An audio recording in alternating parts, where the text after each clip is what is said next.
دیکھیے یہ بہن نے فرمایا تھا کہ ان کے 4 سال سے اولاد نہیں ہے،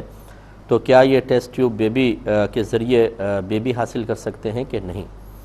دیکھیں اس پہ ہم نے پہلے بھی آپ کو جواب دیا کہ مسئلہ یہ ہے کہ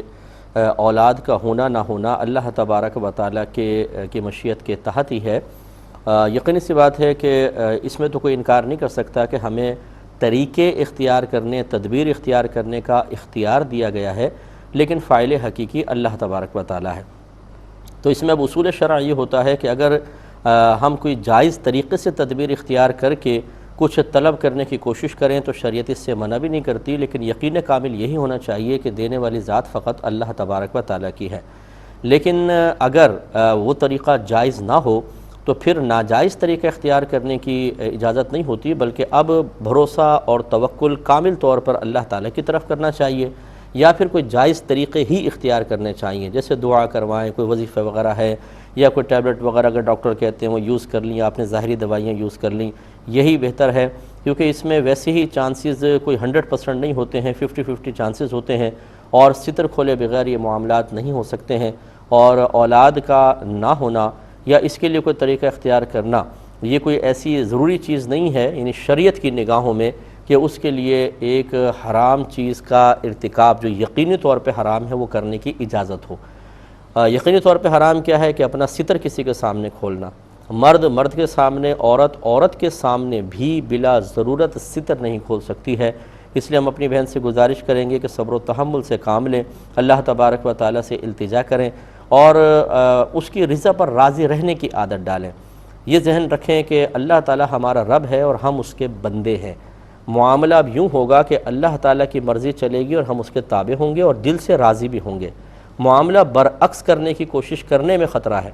ہم بعض اوقات اپنے آپ کو بندہ کہتے ہیں، لیکن معاملہ ایسا چاہتے ہیں کہ میں جو کہوں اللہ تبارک و تعالیٰ فوراً مان لے، میں جو مانگوں وہ اللہ تعالیٰ کو دینا چاہیے، اگر نہیں دے گا تو شکوہ، شکایت یا عالم بغاوت اٹھا لیں گے۔ یہ نہیں ہونا چاہیے، اللہ کی رضا پر راضی رہیے۔ ہم بھی آپ کے لیے دعا کرتے ہیں، اپنے بڑوں سے بھی دعا کرائیے، خصوصاً اپنے والدین سے دعا کرواتے رہیں، اللہ تبارک و تعالیٰ ضرور کرم فرمائے گا،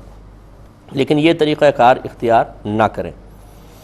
ایک یہ کہتی ہیں کہ اگر کسی کے پاس 3.5 لاکھ روپے ہیں، مالیت وغیرہ کی کچھ چیزیں ہیں، اور ان کی فقط 2 بیٹیاں ہیں، تو کیا حکم شرع ہوگا، ان کی وراثت کیسے تقسیم ہوگی؟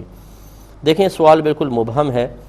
مسئلہ یہ ہے کہ جب صرف بیٹیاں ہوں تو بیٹیوں کو کل مال کا 2 دیا جاتا ہے، لیکن یہ دیکھیں گے کہ شوہر ہیں کہ نہیں ہیں، پھر خود ان کے بھائی بہن اس خاتون کے اور ان کے والدین ہیں کہ نہیں، ان تمام کو دیکھنے کے بعد پھر فیصلہ ہو سکتا ہے کہ بچیوں تک کتنا پہنچے گا اور باقی کس کس کو ملے گا۔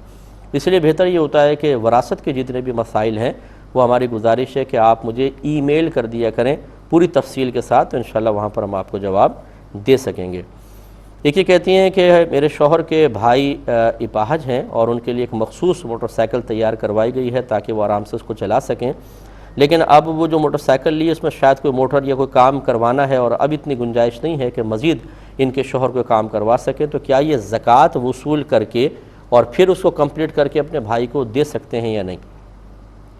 دیکھیں زکوٰۃ کی وصولی کے لیے انسان کا زکوٰۃ وصول کرنے کا مستحق ہونا ضروری ہے، اور استحقاق اس وقت ثابت ہوگا، یعنی ان کو یہ لینے کا حق اس وقت ہوگا کہ جب آپ کے شوہر کے پاس نہ 7.5 تولہ سونا ہو، نہ 52.5 تولہ چاندی ہو، نہ اتنا کیش ہو کہ جس سے یہ 52.5 تولہ چاندی خرید سکتے ہوں، جو آج کل تقریباً 45,000 48,000 کے قریب آتی ہے، نہ ان کے پاس کوئی پرائز بانڈز یا شیئرز اتنی مالیت کے ہوں،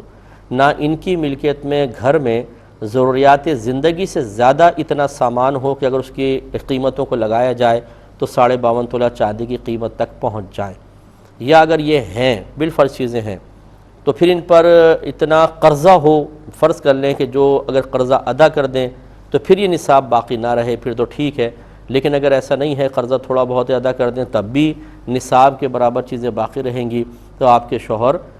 پھر زکوٰۃ کے مستحق نہیں ہیں۔ یوں ہی اگر گھر میں اپنی ملکیت میں فی الحال جو ہے سامنے قبضے میں وہ اتنا نہیں ہے، لیکن انہوں نے قرضہ اتنا دیا ہوا ہے کہ اگر وہ قرضہ وصول کر لیا جائے تو نصاب تک چیز پہنچ جائے تب بھی زکوٰۃ نہیں لے سکتے ہیں۔ تو خلاصہ کلام یہ کہ پہلے یہ اپنا حساب کر لیں، اگر یہ مالک نصاب نہیں ہے تو ان کو شرعی لحاظ سے فقیر کہا جاتا ہے، شرعی فقیر، پھر یہ زکوٰۃ لے سکتے ہیں اور اس میں لگا سکتے ہیں، لیکن اگر ایسا نہیں ہے تو پھر یہ زکوٰۃ وصول نہیں کر سکتے ہیں۔ اگر لیں گے بھی تو گناہ گار ہوں گے، کیونکہ سامنے والے کی زکوٰۃ بیچارے کی ادا نہیں ہوگی، اور ان کی وجہ سے چونکہ ایسا ہوا تو یہ گناہ گار ہوں گے۔